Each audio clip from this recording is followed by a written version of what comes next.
Hi guys, this is Hamilcar bringing you one final commentary before I hit the hay for the night. It's about 3 in the morning, but I've been on a tear today and have done about, I think, 17 different videos, and for the total of 5 different games. So I'm feeling like doing one more, and I hopefully have the energy for it and won't fall asleep in the middle.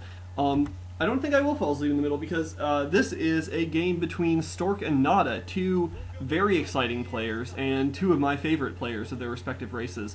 This is the first set of a Pro League match between Samsung Khan and WeMade Fox, and I actually commentated the third and second sets of this match in that order earlier on my account.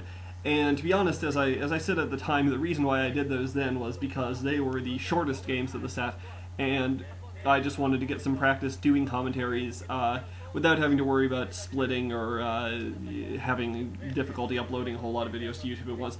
And now I understand how to do that. I've been at this for about 2 days now, so cut me a little bit of slack, but I felt like I should go back and do the rest of the set. So now I'm going to start from the beginning with Game 1, and after you watch this, you can go back and, if you haven't already, watch games 2 and 3 on my account. At any rate, and then I'll post games 4 and 5 if they exist afterwards. But Nada is the red Terran, and Stork is the, I think, purple Protoss. I can't really see on this view what color he is. Stork is an extraordinarily good player, one of the very best around at the moment. Known particularly for his PvP, but a very good PvT player too, and one of Samsung Khan's, I don't know, 3 musketeers, between him, Firebat Hero, and Jangbi, all of whom are very formidable players. Nada is the old soldier. He's been around forever in StarCraft terms, years and years and years, and won a couple Star Leagues in his time. He's not at his best right now, but still significantly better than even career record. I think something in the high 50s or up to about 60%. I'm not sure. I don't have the stats in front of me, but Nada, suffice it to say, is a very good player, and still is capable of showing it on occasion. So we'll see how he does in this game, whether he's playing up to his previous standards.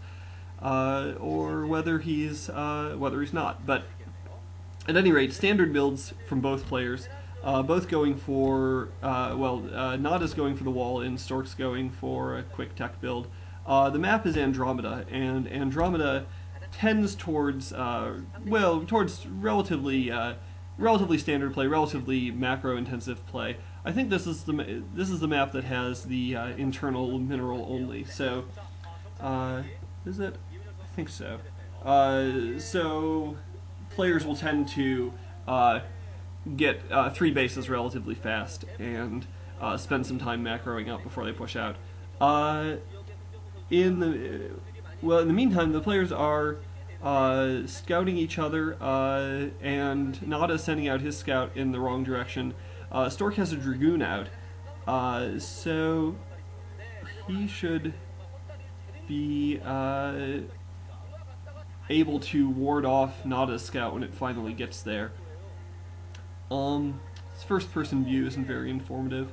A lot of the time, a Marine pressing out for Nada to supplement the SCV in terms of scouting, and the Marine is going to run across that probe, and they're just going to pass in the night, and Nada is putting down a command center, that internal mineral only, which is a little bit odd because a Terran player does need gas, and I think most players in this situation would just build the command center at an inside location and float it out to that gas natural, and in the meantime get up tanks with siege mode to protect it. It's just not terribly difficult, but I assume Nada has a reason for what he's doing. He may be going for Vulture Harass early. Nada's known for his Vulture play, so it's possible that he got down that machine shop to get quick mines and speed, and he won't have tanks out as fast as he might otherwise. A couple of Dragoons pressing down to put some pressure on that wall-in of Nada's. we'll see. Nada does have a tank out now, so those Dragoons won't do all that much. Meanwhile, SCV pressing up to get the scout in on Stork, and Stork's pulled his Dragoons away, so that scout is actually going to get in. And oddly enough, that command center is in range of the Dragoons, so they may be able to take down that SCV, but the command center goes up. So Nada's going to be able to transfer his SCVs over there and get some more minerals up, and the SCVs are able to repair the tank, and they're going to ward off that Dragoon. I would assume Siege Check will be up relatively soon, and at that point, Nada will be pretty safe. 3 idle probes for Stork, just getting assigned minerals now. Oh, and importantly, Nada will see the robotics facility observatory going down, so it's not a Reaver rush, or at least not a very fast Reaver rush.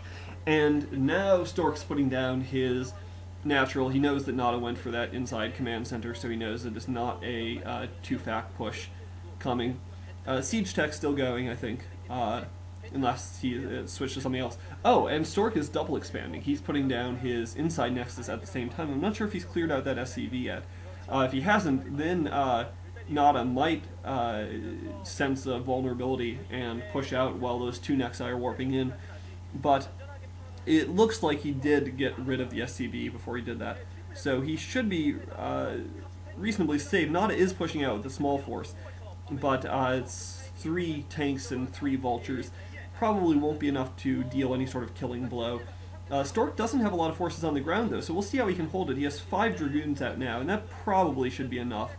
At least, given that he has an observer, too, so the mines aren't going to do a whole lot of damage. Stork's microing well against the mines. He does lose 1 Dragoon. Those vultures might try to sneak up the ramp and get some harassment in. But Stork is microing excellently, but still he's not managing to get anywhere near the tanks. So he's lost 3 of his 5 Dragoons, and all of the tanks are still alive. And there's a few mines on the ground that are at least going to prevent those Dragoons from just walking straight in. So Stork's actually in a little bit of trouble. Going for that double expand cost him the forces that he needs to really repel this push, and he has 3 gateways, so he'll be able to pump out some units.